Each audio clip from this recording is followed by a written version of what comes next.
Hello students. आज हम जिस क्लास के लिए यहाँ आए हैं वो क्लास है जूलॉजी का जो पोर्शन है हमारा निट का।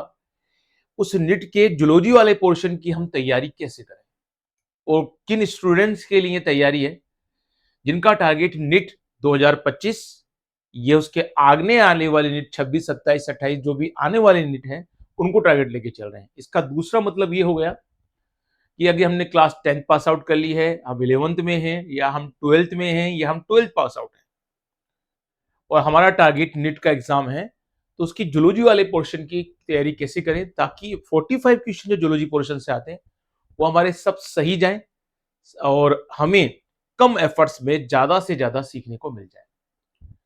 दूसरी बात, इस क्लास की जरूरत क्यों है? जरूरत इसलिए है क्योंकि एक क्लेवर, एक समझदार बच्चा जानता है कि उसको अगर अपने सिलेबस की वो तैयारी कर लेगा, जो उसके जो एनटीए है, जो संस्थान है जिसने वो सिलेबस जारी किया है, जो एग्जाम करवाएगा, तो उस सिलेबस के अकॉर्डिंग ही प्रश्न आएंगे, क्वेश्चंस आएंगे और जितने भी क्वेश्चंस होंगे उस सिलेबस को कवर करते हुए दिए जाएंगे। और यही सिलेबस हमारी एनसीईआरटी बुक्स के अंदर भी है।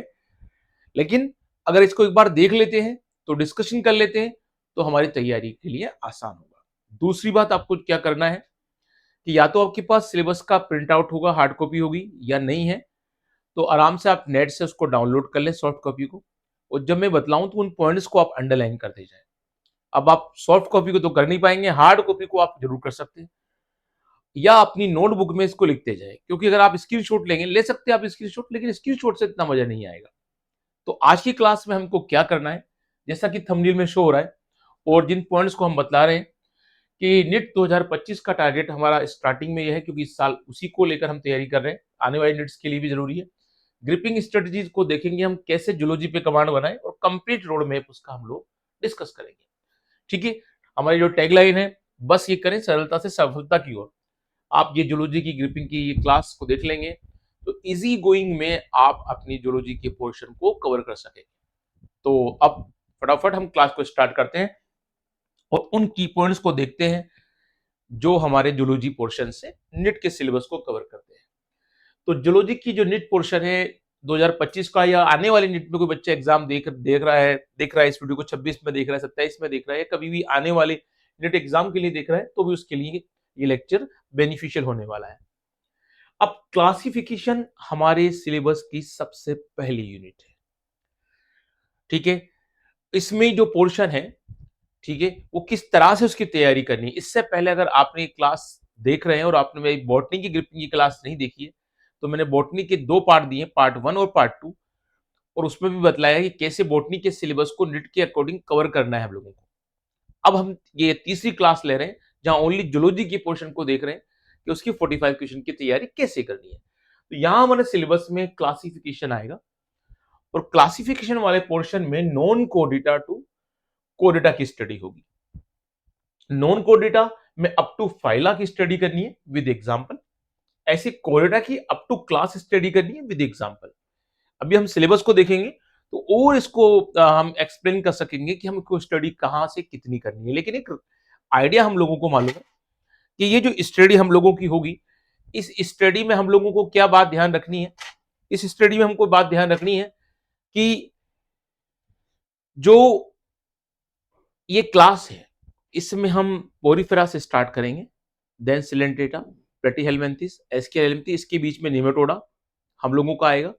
ठीक है, और उसके बाद एस्केलेंथेस आ जाएगा, उसके बाद हम लोगों को एनिलिडा, आर्थ्रोपोडा, मोलस्का, इकाइनोडर्मेटा आएगा, उसके बाद देन हेमिकोडेटा, फिर कोडेटा, और कोडेटा में स्टडी करनी होगी अप टू क्लास की। तो ये स्टडी होगी, बड़ी इंपॉर्टेंट यूनिट है।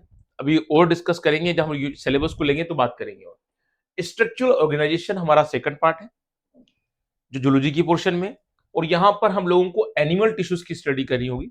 एपिथेलियम किस तरह के टिश्यूज होते हैं, कनेक्टिव टिश्यू कैसे होते हैं, कनेक्टिव वाले, हाँ, जो मस्कुलर टिश्यूज कैसे होते हैं और नर्व टिश्यू कैसे होते हैं। तो इन टिश्यूज की स्टडी करनी है और किस इनकी स्ट्रक्चर होती है, क्या स्पेशलिटी होती है, और उनसे बनने वाले क्वेश्चंस कैसे होते हैं। एनिमल में हमारे ओनली अभी प्रेजेंट सिलेबस में फ्रॉग है। ठीक है, और फ्रॉग के अंदर उसका हमको क्या करना है कि जो उसका सिस्टम है, कौन सा डाइजेस्टिव सिस्टम है, उसकी स्टडी करनी है, सर्कुलेटरी सिस्टम की स्टडी करनी है, रेस्पिरेटरी सिस्टम की स्टडी करनी है, नर्वस सिस्टम की स्टडी करनी है एंड रिप्रोडक्टिव सिस्टम की स्टडी करनी है। तो ये हमारे सिलेबस में है। ठीक है बच्चों, इसको ध्यान रखिएगा, ये हमारे पर्टिकुलरली सिलेबस में है। और मैं एक बार सिलेबस के अंदर लेकर भी आपको ये समझाऊंगा कि किस तरह से वो चीजें हैं, लेकिन एक बार मैं बता रहा हूं कि क्या क्या और किस किस तरह से स्टडी करनी है। अभी तो मैं टॉपिक्स को डिस्कस कर रहा हूं आपके सामने। एक और जल्दी जल्दी हम इस टॉपिक को लेके फिर हम इसको एक्सप्लेन करेंगे किसको क्या करना है। ह्यूमन फिजियोलॉजी में respiratory system, circulatory system, excretory system, ये सिस्टम होंगे। Skeletal system, skeleton system, muscular system, nervous system and chemical coordination, यही चैप्टर प्रेजेंट सिलेबस में हमारे हैं और इन्हीं से रिलेटेड कोई क्वेश्चन आएगा और उसी के अकॉर्डिंग हमको तैयारी करनी है। अब कैसे करनी है वो हम अभी नेक्स्ट बात करेंगे तब लेंगे, लेकिन आपको मैं एक ब्रीफली आइडिया दे रहा हूं कि भाई क्या क्या किस किस सिलेबस में किस पॉइंट्स को डिस्कस करना है। उसके बाद अगर हम बात करें तो रिप्रोडक्शन वाली यूनिट है, जिसमें हमारे एक होगा ह्यूमन रिप्रोडक्शन और एक होगा रिप्रोडक्टिव हेल्थ। ठीक है, उसके बाद एक और हमारे पोर्शन होगा इवोल्यूशन वाला, इसमें इवोल्यूशन कैसे हुआ उस प्रोसेस को हम डिस्कस करेंगे। ठीक है ना, तो ये जूलॉजी के पोर्शन के पार्ट्स हैं जो हमको याद रहना चाहिए। अगला है हम लोगों के बायोलॉजी एंड ह्यूमन वेलफेयर, जिसमें हेल्थ और डिजीज वाला चैप्टर है, उसकी स्टडी करनी है। उसके बाद हम लोगों के पोर्शन में बायोटेक्नोलॉजी एंड एप्लीकेशन वाला पार्ट, जिसमें principle and process of biotechnology, then application of biotechnology. ये दो हम लोगों को चैप्टर को कंप्लीट करना होगा हमारे कंप्लीट रोड मैप को कंप्लीट करने के लिए कि भैया जूलॉजी के पोर्शन में हमको क्या क्या स्टडी करनी है। ठीक है, तो ये तो बात हो गई बच्चों सिलेबस की कि भाई हमारे सिलेबस में क्या क्या दे रखा है और उसकी स्टडी कैसी करनी है। अब सिलेबस आपके सामने है, हो सकता है कि ये सिलेबस आपको क्लियर विजन ना हो रहा हो, है ना, तो आपको इसीलिए मैंने स्टार्टिंग में कहा था कि एक सॉफ्ट कॉपी और हो सके तो हार्ड कॉपी ऑफ सिलेबस अपने पास रखें और एक नोटबुक रखें, उसी के अकॉर्डिंग धीरे धीरे अब हम one by one her chapter को लेते जाएंगे। अब अगर टॉपिक की डिस्कशन चले हम लोगों का कि हम लोगों को यहां से स्टडी देखनी हो कि हमारा एनिमल पोर्शन कौन सा है, तो एनिमल वाला पोर्शन जिसको हमने सिलेबस में लिखा था जूलॉजी का, वो ये पोर्शन है। क्या बोल रहा है हमारा syllabus? Salient feature and classification of animal, non कोडेटा अप टू फाइलम लेवल। यानी जितने भी नॉन कोडेट्स हैं उनको फाइलम लेवल तक की आपको स्टडी करनी है, उनकी क्लास में नहीं जाना है, सब क्लास में नहीं जाना है। कई टीचर्स क्या होते हैं कि ज्यादा है डीप चले जाते हैं और कोर्स की जो उनकी शीट्स होती है कोचिंग की शीट्स उनको भी बहुत डीप ले जाते हैं। आप जानते हैं कि एनसीईआरटी की जो बुक है उसके अकॉर्डिंग उस बुक को आप कवर करेंगे और उसकी जो पॉइंट्स हैं उनको कवर कर लेंगे तो हमारा काम हो जाएगा। तो इसमें क्या है, salient feature and classification of animal non कोडेटा। तो एनिमल के क्लासिफिकेशन जो है उसके क्या क्या साइलेंट फीचर हैं, किन बेसिस पे आपने क्लासिफिकेशन किया है, हमने सेलुलर बेसिस पे किस तरह से किया है, हमने नोटोकोड के बेस पे किस किस तरह से किया है, हमने सिमेट्री को किस तरह से बेस बनाया, हमने सिलोम को किस तरह से बनाया, हमने लेवल ऑफ ऑर्गेनाइजेशन को किस तरह से उस क्लासिफिकेशन का बेस बनाया है। तो इन सब चीजों को कवर करते हुए हम उस सिलेबस के अकॉर्डिंग हम ये बात देखेंगे कि यहाँ से जो particularly silent feature of animal classification है वो कवर होगा। और आप जानते हैं सिमेट्री एक बड़ा इंपॉर्टेंट पॉइंट है, सिलोम एक बड़ा इंपॉर्टेंट पॉइंट है, लेवल ऑफ ऑर्गेनाइजेशन एक बड़ा पॉइंट है, बॉडी स्ट्रक्चर डिप्लोब्लास्ट ट्रिप्लोब्लास्ट एक बड़ा पॉइंट है क्लासिफिकेशन के लेवल का। और एक हम बात कर रहे हैं जो तो हो ही सही नॉन कोडेटा कोडेटा में नोटोकोड की प्रेजेंस और एब्सेंस की बात।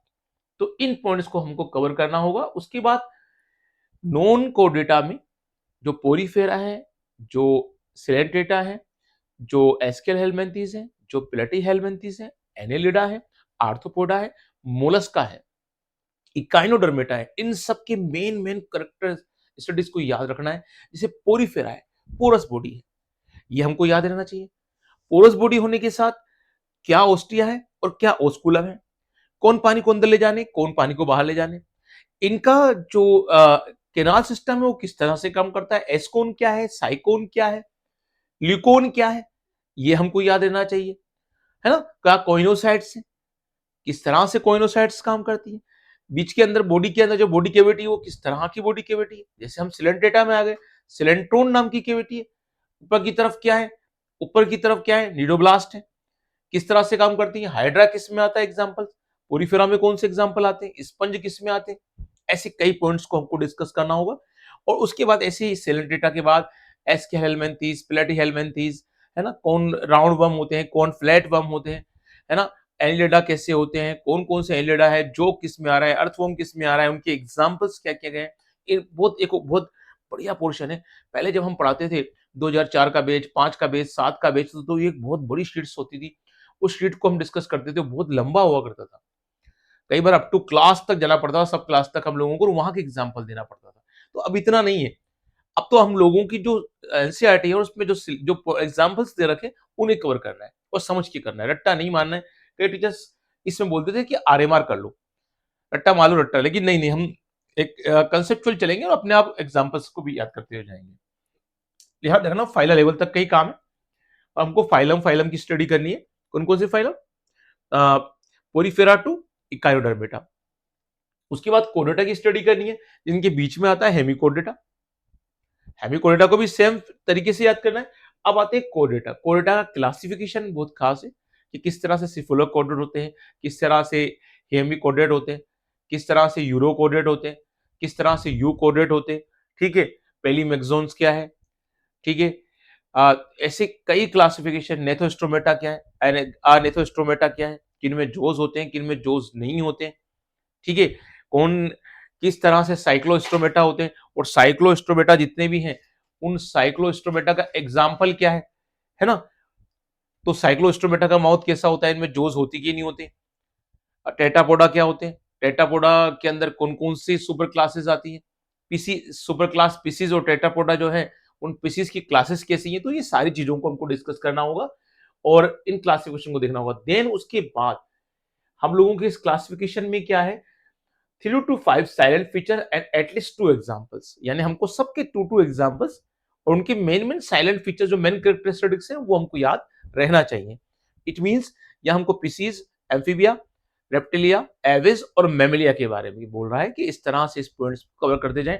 यहाँ स्पेशली क्या ध्यान रखना है, हर एक का कैरेक्टरिस्टिक्स हमको याद हो गया, स्पेशल कैरेक्टरिस्टिक्स हर एक का एग्जाम्पल याद हो गया, और एग्जाम्पल के साथ हम लोगों को ये ध्यान रखना है कि डायग्राम जो दे रखे है ना, उन डायग्राम की जो लेबलिंग है वो ढंग से हो, ताकि कहीं डायग्राम लेबलिंग से कोई क्वेश्चन आ जाए तो वो हमारा छूटे नहीं और हमें दिक्कत नहीं आए। तो इसके बाद तो आपकी ग्रिपिंग बड़ी मजबूत होगी और आराम से आप तैयारी कर लेंगे। चलिए, यही इसका पोर्शन है।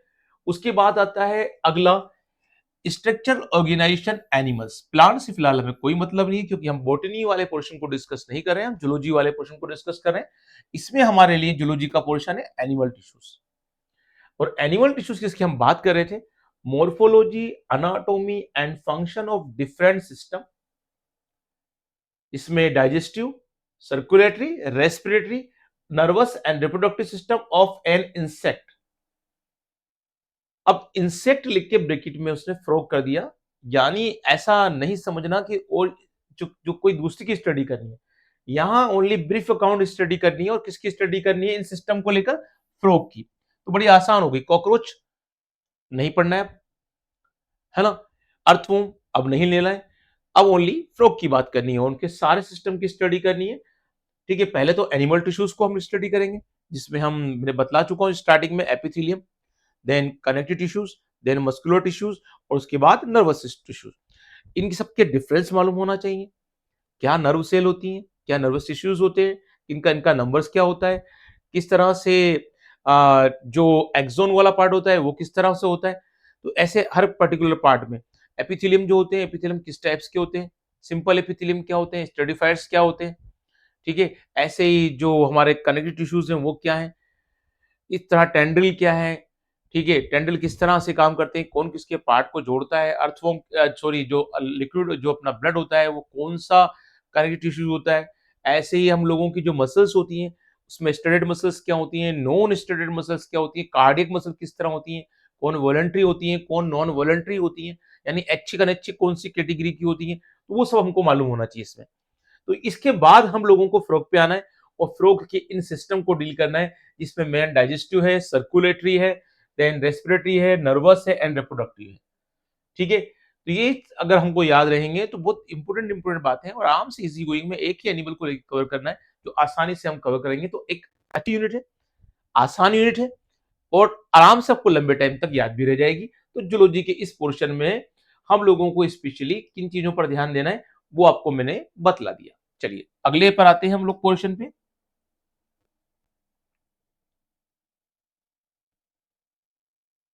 अब इस पोर्शन के अंदर अगर हम देखें, तो अब अगला पोर्शन आ रहा है हमारा ह्यूमन फिजियोलॉजी का, और ये बड़ी इंपॉर्टेंट यूनिट है। पहले इसमें और भी सिस्टम होते थे, लेकिन अभी प्रेजेंट कॉन्टेक्स्ट में देखा जाए, जो नया सिलेबस है उसमें किन पॉइंट्स को कवर किया गया है, उन्हीं को। अगर आगे इन फ्यूचर भी कोई अपडेट होता है और सिलेबस में कोई चीज नई ऐड होती है, तो हम उसको ऐड करते जाएंगे, इसलिए उसमें आपको डरने की जरूरत नहीं है। अभी प्रेजेंट टाइम पर, जिस टाइम पर आप इस वीडियो को देख रहे हैं, उसी कॉन्टेक्स्ट में हम बात करेंगे। अगर सिलेबस में कोई नया इनपुट आता है, तो उस इनपुट को भी हम डिस्कस करेंगे आपसे, ऐसी कोई बात नहीं है ना। तो इसलिए आप बेफिक्र रहिएगा इस मामले में। अब आता है ह्यूमन फिजियोलॉजी। ह्यूमन फिजियोलॉजी की हम बात करें, तो ह्यूमन फिजियोलॉजी में इस पोर्शन के अंदर हमको किसकी स्टडी करनी है, उस बात पर हम ध्यान देते हैं। देखिए, ह्यूमन फिजियोलॉजी में पहले दे रखा है ब्रेथिंग वाला पोर्शन, जिसको हमको ध्यान देना है। ह्यूमन फिजियोलॉजी में breathing and respiration, breathing and respiration यानी रेस्पिरेटरी सिस्टम से रिलेटेड है। Respiratory organ in animals, recall only. Recall only मतलब अलग अलग ऑर्गेनिज्म जो होते हैं, उनका रेस्पिरेटरी सिस्टम क्या होता है, बड़े शॉर्ट फॉर्म में आपको उसको याद करना है।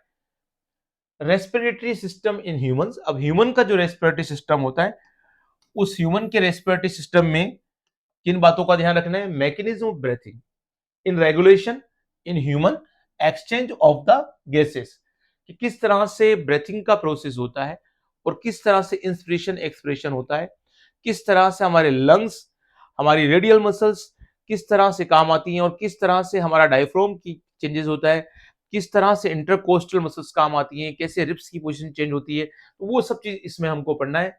और उसके साथ अलग अलग रेस्पिरेटरी वॉल्यूम्स जो है उनको भी डिस्कस करना है। ठीक है, आपको याद होना चाहिए। It's regulation of human exchange of gases, and next transport of gases and regulation of respiration, respiration.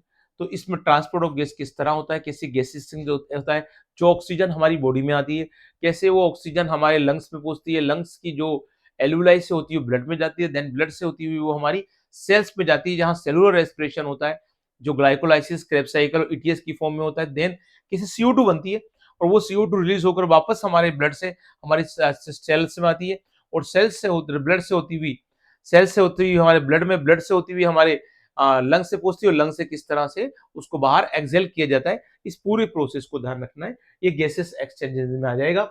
और रेगुलेशन ऑफ रेस्पिरेशन, कि हमारे रेगुलेशन ऑफ रेस्पिरेशन किस तरह से हमारे रेस्पिरेशन का प्रोसेस रेगुलेट होता है। पोन्स वेरोलाई का उसमें क्या काम है, ब्रेन में जो पोन्स होता है वो किस तरह से रेस्पिरेशन को मेन कंट्रोल करता है, उस सब चीजों का ध्यान देना है। अगला है रेस्पिरेटरी वॉल्यूम्स, जो हम बता रहे हैं कि क्या ERV होता है, क्या IRV होता है, क्या RV होता है, क्या TV होता है, tidal volume, reserve volume, inspired reserve volume, expired reserve volume, expiratory reserve volume, है ना। ये सब चीजों को डिस्कस करना होगा, और हमें हर वॉल्यूम के जो क्वांटिटी है, जो नंबर है, जो दे रखा है, उस डाटा को याद रखना होगा। अगला है disorder related to respiratory respiration. अब रेस्पिरेशन से रिलेटेड जो डिजीज होती हैं, जो इश्यूज होते हैं, उसमें एक अस्थमा दे रखा है, एक एम्फिसीमा दे रखा है, देन ऑक्यूपेशनल हेल्थ हैजार्ड जो होते हैं, रेस्पिरेटरी सिस्टम जो होते हैं, जैसे कोई माइनिंग, जैसे कोटा वाले इससे माइनिंग की बहुत काम किया जाता है, तो जो उसकी डस्ट होती है वो किस तरह से इनहेल करने पर रेस्पिरेटरी प्रॉब्लम करती है। कहीं कोई कॉटन की इंडस्ट्रीज है, तो जो कॉटन होता है वो उसकी जो रुई के जो थ्रेड उठते हैं कॉटन के, वो नाक के थ्रू जो इनहेल होते हैं, उससे कौन कौन सी ऑक्यूपेशनल हेल्थ हैजार्ड्स होते हैं, वो रेस्पिरेटरी हेल्थ हैजार्ड्स होते हैं, उनको डिस्कस करना है। और अस्थमा और एम्फिसीमा तो दे रखा है, उसको तो स्टडी करना ही है। तो ये बात बच्चों किसकी होगी, हमारे ब्रीथिंग सिस्टम की होगी। देन हम बात करेंगे यहाँ पर, अगला है बॉडी फ्लूइड्स एंड सर्कुलेशन, यानी सर्कुलेटरी सिस्टम है। कंपोजिशन ऑफ ब्लड देखना है कि ब्लड के अंदर किस तरह से वाटर होता है, किस तरह का जो प्लाज्मा पार्ट बनाता है, किस तरह से ग्रेनुल्स पार्ट बनता है, RBC WBC प्लेटलेट्स का क्या पर्टिकुलर रोल होता है, क्या प्लाज्मा होता है, प्लाज्मा का कॉन्स्टिट्यूट कैसे बनता है, ब्लड ग्रुप्स कैसे होते हैं, A B, A B O, है ना, किस तरह से इसको कंट्रोल किया जाता है, कौन से जीन्स होते हैं, कैसे पर्टिकुलरली यहाँ पर कोडोमिनेंस आता है, उन चीजों को डिस्कस करना होगा। कोगुलेशन ऑफ ब्लड की जो कोगुलेशन का प्रोसेस है ब्लड का, वो किन तरह से कोगुलेशन होता है, कितने फैक्टर्स रोल उसमें प्ले करते हैं, ठीक है, कैल्शियम आयन का क्या उसमें रोल होता है। ऐसे एक प्रोसेस के पॉइंट स्टेप्स को क्लियर करते हुए आगे बढ़ेंगे हम। Composition of lymph and its function, जो लिम्फ होता है वो भी एक बड़ा इंपॉर्टेंट सिस्टम है, और लिम्फ सिस्टम बनता है। लिम्फ में डब्ल्यूबीसी का नंबर ज्यादा होता है, कैसे होता है, आरबीसी कम होती है, क्यों होती है, किस तरह से लिम्फ पर्टिकुलरली हमारी बॉडी में काम करता है, लिम्फ सिस्टम बनाता है, वो सब कुछ चीजों को डिस्कस यहाँ करना है। And its function, human circulatory system, structure of human heart and blood vessels, human heart की स्ट्रक्चर क्या होती है, कितने चैम्बर होते हैं, किस पार्ट में, राइट पार्ट और लेफ्ट पार्ट में किस पार्ट में प्योर ब्लड होता है, ऑक्सीजनेटेड ब्लड किस पार्ट में नॉन ऑक्सीजनेटेड ब्लड होता है, चैम्बर्स जो होते हैं उसमें किस तरह से सेन होती है, एवियन होती है, हिस्स का बंडल होता है, परकिंजे फिलामेंट्स होते हैं, ये सब किस तरह से काम करते हैं, लब डब का प्रोसेस किस तरह से होता है, कार्डियक साइकिल कैसे चलती है, जो इसमें दे रखा है कार्डियक साइकिल ने, है ना, कार्डियक साइकिल में कैसे प्रोसेस होता है, किस तरह से अलग अलग जो सिस्टोल और डायस्टोल के प्रोसेस होते हैं, और कैसे जो मायोकार्डियल फंक्शंस जो चलते हैं ब्लड के, हार्ट के, वो कैसे चलते हैं।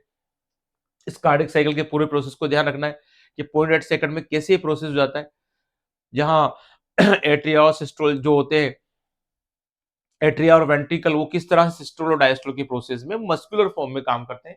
अगला है कार्डियक आउटपुट, किस तरह से हार्ट अपना जो ब्लड है वो आगे भेजता है, और कार्डियक आउटपुट होने के बाद जो लेफ्ट और एट्रिया है और जो सॉरी जो लेफ्ट वेंट्रिकल है और जो राइट वेंट्रिकल है, वो कैसे कार्डियक आउटपुट करता है, जिस तरह से बॉडी के अंदर ब्लड जाता है, एक लंग्स की ओर जाता है और एक और हमारी बॉडी की ओर जाता है, कौन सा प्योरेटेड ब्लड होता है, कौन सा इम्प्योरेटेड ब्लड होता है, कौन सा ऑक्सीजनेटेड होता है, कौन सा डीऑक्सीजनेटेड होता है, इन सब चीजों को डिस्कस करना है।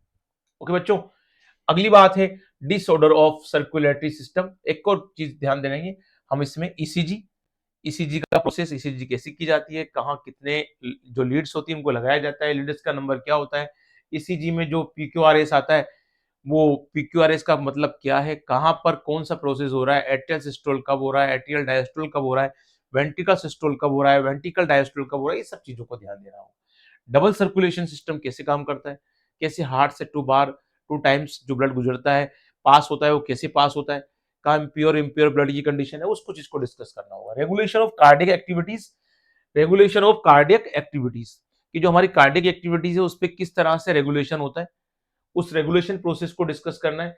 ठीक है, तो रेगुलेटरी बॉडी कैसे काम करती है हमारे जो ब्लड सर्कुलेशन में। Then disorder of circulatory system, जिसपे हाइपरटेंशन में क्या होता है, कोरोनरी आर्टेरियल डिजीज जो बड़ी कॉमन हो रही है आजकल, है ना, मेन में ये हो जाए एंजाइना पेक्टोरिस, इसको ध्यान रखना है, और सबसे लास्ट हार्ट फेल ही हो जाएगा, है ना, राम नाम सत्य खेल खत्म। तो कैसे हार्ट फेल होता है, क्या है उसकी रीजन है, हार्ट फेल की कंडीशन क्या है, एंजाइना पेक्टोरिस क्या है, एंजाइना पेक्टोरिस पे कई क्वेश्चन बनता है। और कोरोनरी आर्टरी जो डिजीज आजकल जो केड हो रही है, बहुत कॉमन हो गई केड, केड में जनरली क्या होता है, कैसे आपके हार्ट की जो मसल्स होती है उनको ब्लड बनना उठ जाता है, वहाँ क्लोड बन जाता है, या सॉरी वहां पर कोई जो पर्टिकुलरली जो क्लोट बन रहा है उसको कैसे रोका जाए, क्या करा जाए, है ना, किसी उसके रीजन से, तो उन सबको सिस्टम को डिस्कस करना है हम लोगों को। चलिए, ये बात हो गई हम लोगों की किसकी, हमारी जो पर्टिकुलरली सर्कुलेशन सिस्टम है उसकी बात होगी। अब आते हैं नेक्स्ट इक्वेशन पे, excretory product and there elimination, यानी यहाँ एक्सक्रेटरी सिस्टम को स्टडी करना है ह्यूमन बीइंग की, कि भाई मोड्स ऑफ एक्सक्रेशन, एमिनोटिलिज्म, यूरोटिलिज्म एंड यूरिकोटिलिज्म, यानी जो कुछ एनिमल्स ऐसे होते हैं जो वाटर में होते हैं, वो कैसे अमोनिया रिलीज करते हैं, एमिनोरेलिक होते हैं, कुछ ऐसे होते हैं जो नॉर्मल हैबिटेट पे होते हैं, जैसे टेरेस्ट्रियल हैबिटेट होता है नॉर्मल, और वो यूरिया रिलीज करते हैं और यूरोटेलिज्म को शो करते हैं। एंड यूरिकोटेलिज्म, कुछ ऐसे एनिमल्स होते हैं जो यूरिक एसिड को डिस्क्राइब करते हैं, क्यों करते हैं, कैसा जो जीरो फाइट्स हैबिटेट होते हैं वो कैसे पर्टिकुलरली होता है। Human excretory system structure and function, कि जो हमारा एक्सक्रेटरी सिस्टम है वो कैसे स्ट्रक्चर फंक्शन काम करता है, ठीक है, और यूरिन फॉर्मेशन कैसे होता है, ठीक है, यूरिया कहाँ बनती है, यूरिन फॉर्मेशन कहाँ होता है, ये पूरा प्रोसेस है। और इस पूरे प्रोसेस में अल्ट्रा फिल्ट्रेशन किस तरह से होता है, कैसे सेलेक्टिव एब्जॉर्प्शन होता है, और कैसे सिक्रेशन का प्रोसेस होता है, कैसे पर्टिकुलर नेफ्रॉन उसमें पार्टिसिपेट करता है, और नेफ्रॉन जो होता है सिस्टम को रेगुलेट करता है। Regulation of kidney function, renin angiotensin, ये बड़ा इंपॉर्टेंट टॉपिक है कि रेनिन, इस पे क्वेश्चन बन जाता है, ज्यादातर बनता है कि जो रेनिन एंजियोटेंसिन वाला मामला है कि ये रेनिन एंजियोटेंसिन सिस्टम जो है वो कैसे काम करता है ब्लड रेगुलेशन पे, हार्ट के जो सॉरी एक्सक्रीटरी रेगुलेशन की सिस्टम पर, ठीक है। एट्रियल नेट्रोटाइक ड्यूरेटिक फैक्टर जो कैसे काम करते हैं, जैसे एडीएच और डायबिटीज इंसिपिडस, इसमें क्या होता है, ये बड़ा इंपॉर्टेंट टॉपिक है, atrial natriuretic factors and ADH and diabetes insipidus, ये क्या होते हैं और किन कंडीशंस में होते हैं, जो फैक्टर है, जो एन फैक्टर जो होता है वो कैसे एक्सक्रीशन को अफेक्ट करता है, और एडीएच और डायबिटीज इंसिपिडस किस तरह से हमारे इस प्रोसेस को अफेक्ट करते हैं, उस पूरी पर्टिकुलरली स्टेप्स को हमको यहाँ पर देखना है बच्चों। देन है रेनिन कैलकुलाई नेफ्राइटिस, सॉरी उसके बाद हमको ध्यान रखना है role of other organs in excretion disorder. तो अदर ऑर्गन्स का role of other organs in excretion, यानी स्किन भी एक्सक्रीशन करती है, अलग अलग ग्लैंड्स भी एक्सक्रीशन करती हैं, ठीक है, वो अलग अदर अदर जो रोल्स एक्सक्रीशन के जो पर्टिकुलर पार्ट्स होते हैं, उस रोल को हमको अदर ऑर्गन के एक्सक्रीशन को यहाँ पर थोड़ा सा डील करना होगा, ज्यादा कुछ नहीं है। डिसऑर्डर में है uraemia, renal failure, renal calculi, nephritis और डायलिसिस और आर्टिफिशियल किडनी लगाना, ये इन बातों का ध्यान रखना होगा कि इनमें पर्टिकुलरली जो आज के प्रेजेंट टाइम पे देखा जाए तो हमारा जो फ्यूचर है और जो हमारा प्रेजेंट है उसमें हम किस तरह से अलग अलग डिजीज के टाइम पर कैसे कैसे काम कर सकते हैं, उस पोर्शन को है। अगला है लोकोमोशन एंड मोमेंट, यहाँ पर स्पेशली टू सिस्टम की स्टडी करनी है, एक तो हमारा पूरा का पूरा स्केलेटल सिस्टम और एक हमारा पूरा का पूरा मस्कुलर सिस्टम। तो हमारा जो मस्कुलर सिस्टम है और स्केलेटल सिस्टम है, उन दो सिस्टम की स्टडी करनी है इस चैप्टर में। Locomotion and movement, types of movement, ciliary movement, flagellar movement, muscular, skeletal muscles, contractile proteins and muscle construction. यानी पहले तो हमको striated muscles, non striated muscles, cardiac muscle के बारे में मालूम होना चाहिए, फिर उसमें स्टेटेड मसल्स कैसी होती है, कैसे ये मसल्स काम करती हैं, इनकी क्या स्ट्रक्चर होती है, और हमारी बॉडी में जो कंट्रक्टाइल प्रोटीन्स होते हैं, जो मसल कंस्ट्रक्शन होता है, उसका प्रोसेस कैसे होता है, वो कैसे उसमें कंट्रक्टाइल प्रोटीन का अपना पार्टिसिपेशन होता है, और इस पूरे प्रोसेस में किस तरह से होता है कि कैसे एक स्टडेड मसल्स में जेड लाइंस होती हैं, क्या सार्कोमियर होता है, कहाँ एक्टिनोमायोसिन होता है, क्या एक्टिनोमायोसिन की स्ट्रक्चर पर्टिकुलरली होती है, ठीक है, उस पूरे प्रोसेस को हमको ध्यान देना होगा इस पूरे की पूरी मैकेनिज्म पर। अगला डायरेक्ट आ गया स्केलेटल सिस्टम एंड फंक्शन, ठीक है, और यहाँ क्या दे रखा है, यहाँ पर्टिकुलरली दे रखा है कि जो हमारा स्केलेटल सिस्टम है, उसके सिस्टम में उसके फंक्शन को डील करना है, कहाँ करना है, to be dealt with the relevant practical और प्रैक्टिकल सिलेबस।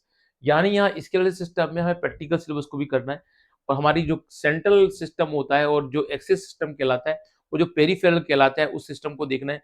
सेंट्रल में हमारी स्कल आ जाती है, हमारी फेशियस बोन आ जाती है, हमारी जो रीढ़ की हड्डी होती है वर्टिबल कॉलम वो आ जाती है, हमारी पसलियां आ जाती हैं, इनकी स्टडी करनी है, ठीक है।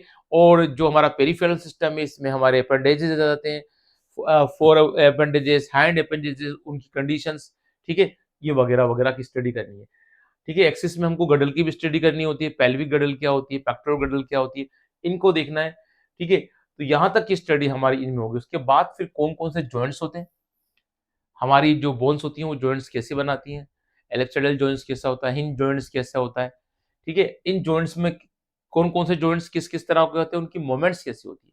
अगर हम हड्डियों के बीच के, उंगलियों के बीच के जॉइंट्स को देखें तो ये किस तरह से काम करता है, कलाई के जॉइंट्स को देखें तो किस तरह से काम करता है, हमारी जो कोहनी का एल्बो का जॉइंट्स है वो कैसे काम करता है, और पर्टिकुलरली अगर हम देखें हमारे हाथ का जो पूरी मूवमेंट हो रही है, ठीक है, तो ये जॉइंट्स किस तरह से फंक्शन होते हैं, कितनी मूवमेंट होती है, कौन सा मूवमेंट वाला कौन सा जॉइंट्स होता है, उसकी स्टडी करनी है। Muscular and skeletal system, myasthenia gravis की डिसऑर्डर की स्टडी करनी है, जो मसल से रिलेटेड है, टिटेनस जो मसल से रिलेटेड है ना, जहां हम लोग जानते हैं कि अगर पर्टिकुलरली अगर मसल्स का अगर टिटेनस हो जाता है तो टिटेनस में क्या होता है, लोक जा डिजीज आती है, हमारी जा की मसल्स मूवमेंट करना बंद कर देती है और हमारा जा जो लोक हो जाता है, तो उनकी स्टडी है।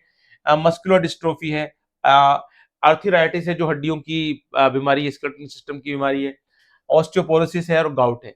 तो ऑस्टियोपोरोसिस, गाउट और आर्थराइटिस तो हमारे स्केलेटल सिस्टम से रिलेटेड डिसऑर्डर है, और मस्कुलर डिस्ट्रोफी और टिटेनाई और माइस्थीनिया ग्रेविस हमारी मस्कुलर टिश्यूज से रिलेटेड जो है, जो पर्टिकुलर डिसऑर्डर है। अगली है हमारा नर्वस सिस्टम, जहां पर हमारे क्या है, neural coordination, neural control and coordination, यानी हमारा नर्वस सिस्टम कैसे काम करता है, ठीक है, और उस नर्वस सिस्टम का जो सेंट्रल पार्ट है वो कैसे काम करता है, पेरिफेरल पार्ट कैसे काम करता है, सेंट्रल नर्वस सिस्टम जो सीएनएस होता है उसमें हमारा ब्रेन आता है, हमारा स्पाइनल कॉर्ड आता है, कैसे इनके फंक्शंस होते हैं, और पेरिफेरल नर्वस सिस्टम में कैसे हमारी क्रेनियल नर्व्स होती हैं, कैसे हमारी जो स्पाइनल जो नर्व्स होती हैं वो कैसे काम करती हैं, ठीक है। एक होता है हमारा पर्टिकुलरली ऑटोनोमस नर्वस सिस्टम, जहां पर हम बात करते हैं, ठीक है, हमारे जो इस सिस्टम को किस तरह से फंक्शन होता है, तो इन सबकी स्टडी करनी है। आगे हम देखें सिलेबस की लाइंस क्या है, neural control and coordination, neuron and nerves, यानी पहले वापस हमको स्टडी करनी है नर्व सेल्स और न्यूरॉन्स की। Then nervous system in human, human central nervous system, यानी हमारा जो सेंट्रल नर्वस सिस्टम होता है सीएनएस, वो कैसे काम करता है, और पेरिफेरल नर्वस सिस्टम। तो यहाँ पर एक तो सीएनएस की स्टडी करनी है, सीएनएस नर्वस सिस्टम, एक पीएनएस पेरिफेरल नर्वस सिस्टम, और एक और यहाँ दिया गया है विस्ट्रल नर्वस सिस्टम, कि तीनों नर्वस सिस्टम कौन कौन से पार्ट्स इसमें आते हैं और कैसे हमारी बॉडी पर ये फंक्शनल होते हैं, ठीक है। तो ये स्टडी हम लोगों को पर्टिकुलर करनी है। उसके बाद generation and conduction of nerve impulse, ठीक है, कि हमारे जब कोई भी पर्टिकुलर नर्व इम्पल्स होते हैं तो कैसे हमारी मसल्स में कंडक्शन होता है और कैसे चार्जेस जो होते हैं एक नर्व सेल में वो अंदर बाहर हो जाते हैं, और वो नर्व इम्पल्स से कैसे चेंजेस होते हैं। तो हमारे किस तरह से एक नर्व सेल के अंदर ये इम्पल्स आने से चेंजेस आते हैं, उनको स्टडी करनी है, ठीक है। तो ये हमको ध्यान देना होगा। अगला है हमारा केमिकल कोऑर्डिनेशन एंड रेगुलेशन, जो एंडोक्राइन सिस्टम है उससे रिलेटेड चैप्टर है ये, जहाँ एंडोक्राइन ग्लैंड्स एंड उनके हार्मोन है, ठीक है, चाहे वो पिट्यूटरी ग्लैंड्स हो, वो पीनियल ग्लैंड्स हो, वो थायराइड हो, पैराथायराइड हो, एडिनल हो, तो जो कोर्स कोर्स में है हमारे endocrine glands and hormones, human endocrine system में हमारे कौन से, हाइपोथैलेमस क्या होता है, मास्टर ऑफ मास्टर ग्लैंड कैसे कंट्रोल करता है, पिट्यूटरी मास्टर ग्लैंड हमारी कौन सी हार्मोन सिक्रेट करती है, वो किस तरह से फंक्शन होती है, pineal glands, thyroid glands, parathyroid, adrenal, यानी सभी ग्लैंड्स को कवर किया गया है। एट्स एंड पेंक्रियास किस तरह से काम करता है, हमारे गोनेड्स जो होते हैं, जो पर्टिकुलरली हमारे टेस्टिस और ओवरी होते हैं, वो किस तरह से इस पर्टिकुलर सिस्टम में काम करते हैं और कैसे हार्मोन को रिलीज करते हैं, वो हार्मोन कौन कौन से हैं, ठीक है। तो इस चैप्टर में हमें हर ग्लैंड्स के हार्मोन और उन हार्मोन के फंक्शंस मालूम होना चाहिए, और ग्लैंड की पोजीशन मालूम होना चाहिए कि वो कहां पर होती है, और एलिमेंट्री आइडिया लेना है इसका। Role of hormones, role of hormone as a messenger and regulatory, role of hormone as a messenger and regulators, कैसे हार्मोन हमारे शरीर बॉडी में मैसेंजर काम करते हैं जो उनको फंक्शन करना होता है, और कैसे पर्टिकुलरली वो एक्शन करते हैं, रेगुलेशन करते हैं इस प्रोसेस को। अगला है hypo and hyper activities and related disorder, ठीक है। तो उन कौन कौन से रिलेटेड डिसऑर्डर है, एक तो डॉर्फिज्म, कोई व्यक्ति कोई पर्सन उसकी जो है लेंथ नहीं बढ़ रही, एक्रोमेगली जो रिलेटेड पाम से रिलेटेड है, क्रेटिनिज्म है, गोएटर है, एक्सोथैलेमिक गोएटर है, डायबिटीज है, और एडिसन डिजीज है। इन सब डिजीज की क्या कंडीशन है, क्यों होता है, क्या इनके ट्रीटमेंट्स हैं, इन सबको स्टडी करनी है, ठीक है। तो ये हम लोगों के ह्यूमन फिजियोलॉजी से रिलेटेड जो है वो टॉपिक्स है। अब 12th की जूलॉजी जो है उसमें कौन कौन से चैप्टर हैं और वो किस तरह से रिलेट करते हैं, उनको हमको ध्यान देना है। तो इसमें अगर अपन देखें तो इसमें रिप्रोडक्शन में सबसे ज्यादा इंपॉर्टेंट है जो हमारा पहला है, और वो है ह्यूमन रिप्रोडक्शन। यहाँ डिस्कस करना है हम लोगों को पहले ह्यूमन रिप्रोडक्शन की, ये हमारे जूलॉजी पोर्शन का पार्ट है। और ह्यूमन रिप्रोडक्शन में क्या है, मेल और फीमेल रिप्रोडक्टिव सिस्टम कैसे होता है, उसके कौन कौन से पार्ट्स होते हैं, उनके पर्टिकुलरली फंक्शंस क्या होते हैं, टेस्टिस, टेस्टिकुलर सेक, देन हमको ध्यान रखना है कि जो वासा एफरेंशिया है वो किस तरह से काम करती है, किस तरह से सेमिनल वेसिकल पर्टिकुलरली पार्ट होता है, कैसे जो ग्लैंड्स होती हैं वो कैसे काम करती हैं, ठीक है ना। तो उसके बाद किस तरह से अलग अलग बॉडी के इसके मेल रिप्रोडक्टिव सिस्टम के पार्ट होते हैं, इन सबको हमको देखना है, ठीक है।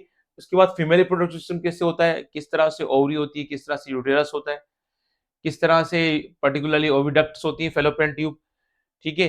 तो उन सिस्टम को दोनों को स्टडी करनी है और उसको देखना है कि भाई इस पर्टिकुलर सिस्टम में ये कैसे काम करते हैं। तो मेल और फीमेल रिप्रोडक्टिव सिस्टम को कंप्लीट हमको स्टडी करनी with structure and microscopic anatomy of testis and ovary, यानी दोनों की टेस्टिस और ओवरी की माइक्रोस्कोपिक एनाटॉमी की स्टडी करनी है, जिससे उसका एक एक पार्ट क्लियर हो जाए कि कहाँ पर हम लोगों को ध्यान रखना है कि इंटरस्टैटल सेल्स है, कहाँ पर जो होता है अ, जो पर्टिकुलरली सर्टोली सेल्स है, किस तरह से जर्म सेल से जो स्पर्म होते हैं उनका जो होता है फॉर्मेशन होता है, कैसे स्पर्मेटोजेनेसिस होता है, वो सारे प्रोसेस को हमको लिखना है।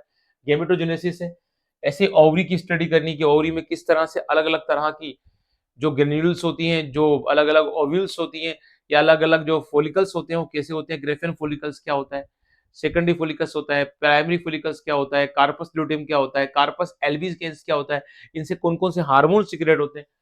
उसके बाद अगर हम देखें तो यहाँ दे रखा है गेमेटोजेनेसिस, स्पर्मेटोजेनेसिस और oogenesis।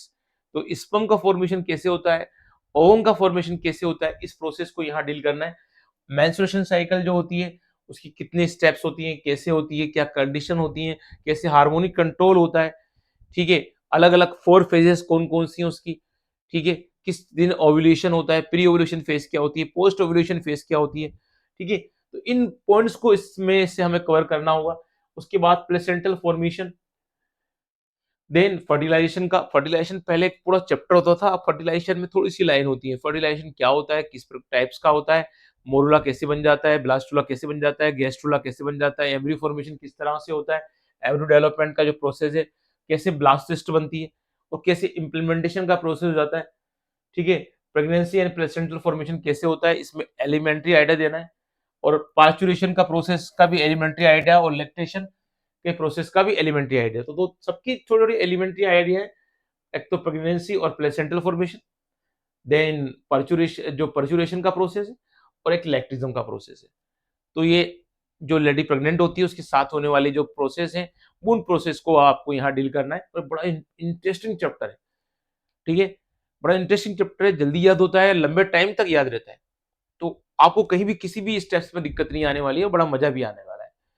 अगला प्रोसेस है रिप्रोडक्टिव हेल्थ, क्योंकि बहुत ज़रूरी है कि जब हम बात करते हैं रिप्रोडक्शन की तो बहुत अवेयरनेस होना चाहिए बंदे में, ठीक है, या बंदी में, कि भाई रिप्रोडक्टिव हेल्थ के बारे में मालूम हो। और साइंस वाले जो हम लोग हैं, हमारी ड्यूटी है कि उस रिप्रोडक्टिव हेल्थ को आगे भी हम पास आउट करें, जो हमारी नॉलेज है।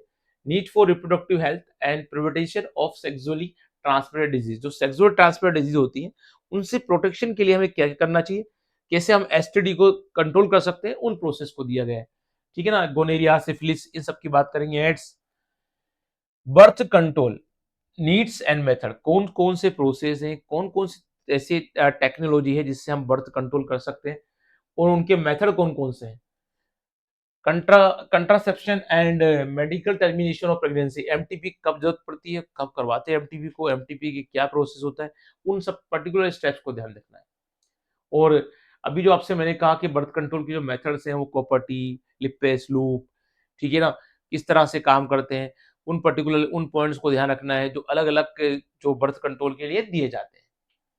अगली है एमनियोसेंटेसिस, किस तरह से एक प्रोसेस होता है जिसमें हम सिरिंज को लेकर जो एमनियन फ्लूइड होता है उसको बाहर निकालते हैं और उसके थ्रू वहाँ पर जो सेल्स होती हैं, उसके थ्रू एक्स और वाई के बेसिस पे हम जज करते हैं कि जो प्रेग्नेंट लेडी है उसके अंदर लड़का है या लड़की है। ये ओनली तब सही है जब इसका पर्पस क्या हो, कि कोई जेनेटिक डिसऑर्डर को मालूम करना हो, लेकिन जब इसका पर्पस मेल और फीमेल मालूम करना होता है तो ये गैर कानूनी है और ये इल्लीगल प्रोसेस के अंदर आता है। इसलिए इसको identify infertility and assisted reproductive technology, IVF क्या होती है, उस आईवीएफ की पूरी नॉलेज होना चाहिए। ज़िफ्ट क्या होती है, गिफ्ट क्या होती है, दोनों में क्या बेसिक डिफरेंस है, कौन एड सेल होती है, कौन सिक्सटील सेल होती है। जब हम ट्रांसफर करते हैं, ज़ाइगोट ट्रांसफर कर रहे हैं हम डायरेक्ट, या हम गेमेट का ट्रांसफर कर रहे हैं, ये ट्रांसफर उस लेडी के लिए होता है जो पर्टिकुलरली किसी भी बच्चे को कैरी नहीं कर पाती और उसके लिए आर्टिफिशियली तरीके से हम इस प्रोसेस को करते हैं ताकि उस पेरेंट्स को बच्चा मिल सके। तो ये रिप्रोडक्टिव हेल्थ से रिलेटेड है जहाँ पर कंट्रोलिंग ऑफ टेक्निक है, स्टडी है, एसटीडी के साथ कुछ मेडिकल एमटीपी का प्रोसेस है, एमनियोसेंटेसिस है, ठीक है? और कुछ ऐसे मेथड्स हैं जो आज के टाइम पर किसी लेडी को प्रेग्नेंट करने के लिए ज़रूरत के हिसाब से यूज़ किए जा रहे हैं, आईवीएफ, ज़िफ्ट और गिफ्ट के बारे में। अगली जो यूनिट है, वो है हमारी इवोल्यूशन की। बहुत खास, काफ़ी लंबी स्टडी इसमें की जाती है। अब इसमें हमको पर्टिकुलरली किन-किन पॉइंट को डिस्कस करना है, उस पर ध्यान देते हैं। एक तो ओरिजिन ऑफ लाइफ है, कि किस तरह से origin of life theory, big bang theory दे रखी है कि बिग बैंग थ्योरी क्या है ना? किस तरह से इसका प्रोसेस हुआ, केमिकल इवोल्यूशन और बायोलॉजिकल इवोल्यूशन क्या हुआ। मेन तो हमारे बायोलॉजिकल इवोल्यूशन है कि बायोलॉजिकल इवोल्यूशन कैसे हुआ, उसके क्या एविडेंस है। जो बायोलॉजिकल इवोल्यूशन है उसके क्या पर्टिकुलरली जो पॉइंट्स हैं, उन पॉइंट्स को डिस्कस करना होगा। ये ध्यान रखिए, देखिए यहाँ पर जिन पॉइंट्स को डिस्कस करना है हमको बायोलॉजिकल इवोल्यूशन में, ये इवोल्यूशन है, इसमें ओरिजिन ऑफ लाइफ किस तरह से हुआ, इसका बायोलॉजिकल इवोल्यूशन कैसे, एविडेंस क्या है बायोलॉजिकल इवोल्यूशन के, और पैलेंटोलॉजी क्या है, किस तरह से हम फोसिल्स की स्टडी करते हैं, या ऐसे फोसिल्स की जो आज से कई साल पहले लुप्त हो चुके हैं, खत्म हो चुके हैं, डिस्ट्रॉय हो चुके हैं। कंपैरेटिव एनाटॉमी की स्टडी करनी है। कि क्यों करनी है स्टडी, वो इसलिए करनी है ताकि हम पर्टिकुलरली बतला सकें कि एविडेंस दे सकें कि पर्टिकुलरली कैसे किस तरह से इवोल्यूशन हुआ। तो एविडेंस के कैटेगरी में ही ये आता है कि जो एविडेंस की कैटेगरी है, उस एविडेंस की कैटेगरी में क्या क्या आते हैं कि भाई जो पर्टिकुलरली कोई भी इवोल्यूशन हुआ उसके एविडेंस क्या क्या है। तो पैलेंटोलॉजी है, एक कंपैरेटिव एनाटॉमी है, एक एम्ब्रायोलॉजी है, एंड मॉलिक्यूलर जो स्ट्रक्चर है उसके बेस पे हम चार ऐसे बेस है जिसके बेस पर हम बतलाएंगे कि किस तरह से पर्टिकुलरली कोई इवोल्यूशन हुआ था, उसका एविडेंस देंगे इन चार के बेस पे। डार्विन कंट्रीब्यूशन क्या है, डार्विन ने क्या क्या बतलाया इवोल्यूशन के बारे में, डार्विन फिंचेस क्या है, डार्विनिज्म क्या है, एक इसी के साथ है modern synthesis theory of evolution, वो क्या है, मैकेनिज्म ऑफ इवोल्यूशन प्रोसेस, जो म्यूटेशन होता है और जो रिकॉम्बिनेशन होता है, ये दोनों प्रोसेस पर्टिकुलरली कैसे काम करते हैं, है ना। म्यूटेशन कैसे रेस्पॉन्सिबल है इवोल्यूशन के लिए, अपन जानते हैं एक बहुत बड़ा इंपॉर्टेंट रोल है इसका, सबसे बड़ा इंपॉर्टेंट रोल ही म्यूटेशन का है। एंड रिकॉम्बिनेशन का process, natural selection with example types of natural selection, यानी नेचुरल सिलेक्शन कैसे किया जाता है और नेचुरल सिलेक्शन के टाइप्स क्या क्या है, वो नेचर करती है, अपन जानते हैं, अपन ने पढ़ा है कि जो सबसे फिटेस्ट होता है वो बचता है। तो क्या क्या उसके पर्टिकुलरली रूल्स हैं, वो उसको आपको डिस्कस करना होगा। अगला अगर अपन देखें तो इसमें तो है gene flow and genetic drift. अच्छा टॉपिक है कि जीन फ्लो जेनेटिक ड्रिफ्ट से किस तरह से इवोल्यूशन का सिस्टम चेंजेस हुआ, और किस तरह से हम में आज जो बदलाव है वो आए, यानी अदर एनिमल्स में कैसे आए। एक बड़ा इंपॉर्टेंट है हार्डी वेनबर्ग प्रिंसिपल्स जो है वो क्या है, इससे क्वेश्चन बनता ही है। और इन्होंने क्या बात की कि P square plus Q square is equal to plus two P Q is equal to one, वो इन्होंने क्या बोला और क्या कंडीशन बोला। अडाप्टिव रेडिएशन कैसी होती है और ह्यूमन इवोल्यूशन क्या होता है, बड़े क्वेश्चन आते हैं इस अडाप्टिव रेडिएशन से और इस ह्यूमन इवोल्यूशन के प्रोसेस से। तो अडाप्टिव रेडिएशन एक अच्छा प्रोसेस है, किस तरह से प्रोसेस काम करता है, डार्विन फिंच का कैसे एग्जाम्पल है, कंगारू इसका कैसे एग्जाम्पल है, ठीक है। तो उन चीजों को डिस्कस करेंगे। एक अच्छी यूनिट है, लंबी यूनिट है, लेकिन ध्यान देने वाली यूनिट है। आपको लग रहा होगा जूलॉजी पोर्शन में जूलॉजी जो 12th के अंदर है वो कम है, लेकिन ऐसा नहीं है। इसमें टॉपिक्स बहुत सारे हैं जिनको हमको क्लियर करना होगा, और एक बार हमारा कमांड बनता गया तो मजा आता जाएगा बच्चों, ठीक है। तो ये पर्टिकुलरली पॉइंट्स किसके हैं, इसके। अगला है हमारा जो यूनिट है वो है, और ये हमारी ऐसी यूनिट है जिसमें health, biology and human welfare, biology in human welfare, इसमें पर्टिकुलरली अगर आप देखें तो हेल्थ और डिजीज जो है इसको डिस्कस करना है, और ये बड़ी खास यूनिट है।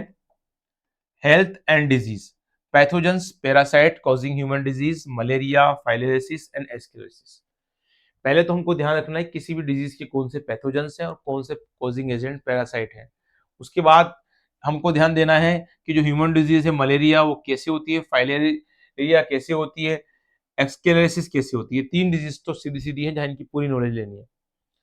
अगला ही है टाइफॉइड, वो किस तरह से होता है, pneumonia, common cold, amoebiasis, ringworm, dengue, ठीक है, एडोलसेंट। अब ये कुछ ऐसी पर्टिकुलरली डिजीज हैं जिनको डिस्कस करना है। कौन कौन सी डिजीज बोली मैंने, मलेरिया, फाइलेरियोसिस, फाइलेरिया से होता है, एस्केरियासिस, एस्केरिया से होता है, टाइफाइड है ना, जो बैक्टीरिया उससे होता है, टाइफाइड बैक्टीरिया से।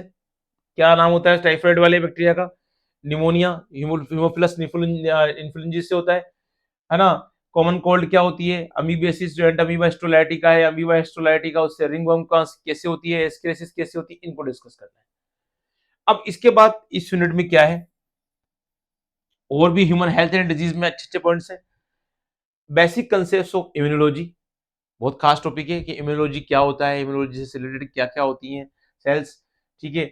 बी सेल्स क्या होती हैं, टी सेल्स कैसा होती है, इनका पर्टिकुलरली इम्यूनोलॉजी में क्या होता है, इम्यूनोग्लोबिन क्या होती है, आईजी की स्ट्रक्चर क्या होती है, अलग अलग टाइप के आईजी क्या होते हैं, है ना, उनकी पर्टिकुलर स्ट्रक्चर, उन आईजी क्या होता है, हैवी चेन कैसी होती है, लाइट चेन कैसी होती है, ठीक है। इस तरह सब चीजों का ध्यान देना है हम लोगों को इसमें। Vaccine, types of vaccine, vaccine क्या होते हैं, वैक्सीन कैसे फंक्शन होते हैं, ठीक है, उनकी स्टडी करनी है। कैंसर, मेनिन कैंसर क्या होता है ना, बेनिन क्या होता है, मेलिंजेट क्या होता है, इन कैंसर्स को स्टडी करनी है। और कैसे कैसे कैंसर्स के रीजंस हैं, क्या उनको हम ठीक कर सकते हैं। अगला एचआईवी बड़ा इंपॉर्टेंट है कि एड्स जो होता है वो एचआईवी वायरस से होता है, कैसे होता है और उसका पूरा साइकिल कैसे होता है, कैसे एचआईवी वायरस हमारे सेल्स में आता है और उनको इफेक्ट करता है, अपना नंबर बढ़ाता है। और एड्स से इसी के साथ एचआईवी और एड्स का अपना एक रिलेशन है ही सही। अगला है कि जैसे हमारी जो एज होती है, जैसे आपकी एज है 12 से 18 साल, जो आप देख रहे हैं, तो एडोलेसेंस कहलाती है ये, है ना। एडोलेंस जो होता है, एडोलेंस जो होता है पर्टिकुलरली, उस एडोलेंस में क्या बंदा होता है और कैसी उसकी कंडीशन होती है। हमने कहा है इसको कि जो एडोलेंस होता है वो तूफानों का काल होता है, पीरियड ऑफ स्ट्रगलिंग, ठीक है, या पीरियड ऑफ सॉरी स्ट्रॉम्स।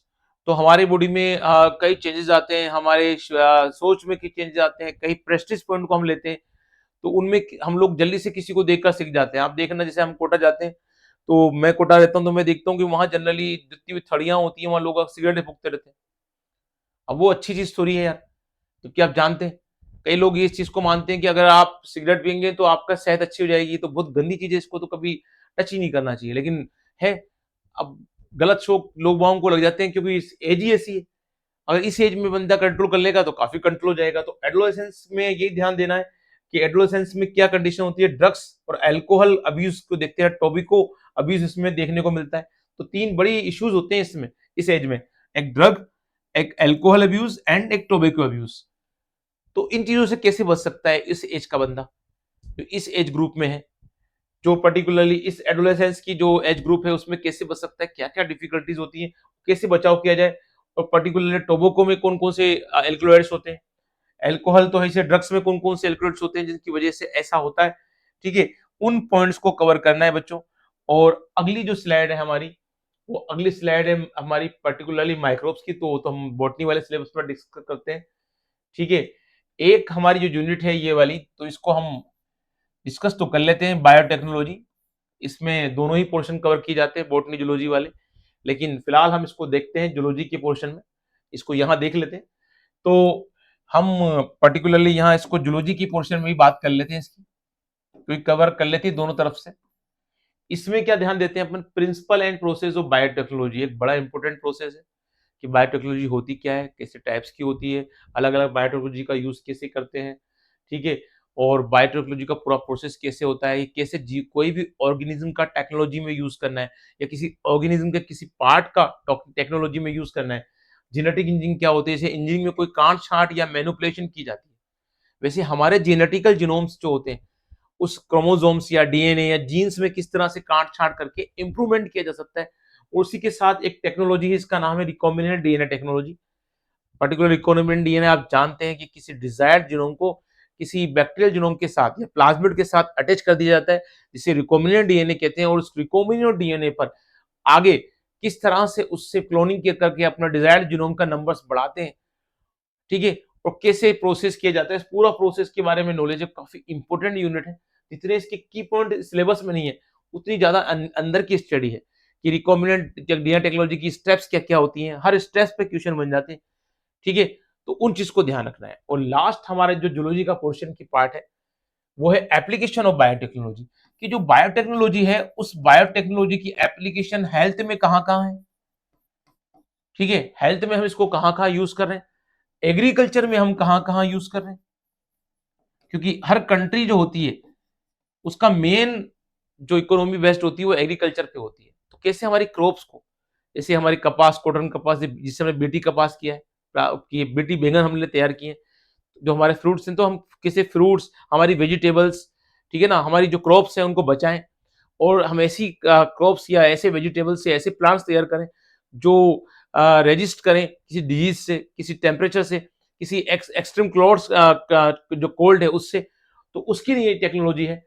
अगली इसमें ही हम लोगों को एग्रीकल्चर में हमको ये ध्यान देना होगा कि कैसे हम लोगों ने जो पर्टिकुलरली अलग-अलग क्रॉप्स को तैयार किया है, उसमें कौन-कौन सी क्रॉप्स कैसे तैयार की गई हैं, है ना? बीटी कपास हमने कैसे तैयार की है, बीटी कॉटन कैसे तैयार की गई है या हमने बीटी बैंगन कैसे तैयार किया है, ऐसी चीज़ों का ध्यान देना होगा इस चैप्टर में पर्टिकुलरली हमें।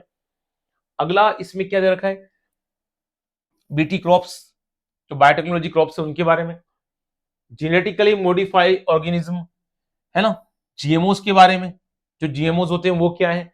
तो मैं थोड़ा-सा इसमें थोड़े चूक गया, मैं उसको चीज़ों को पहले लेता हूँ। एक टॉपिक जो है पहले वहीं से मैं लेता हूँ।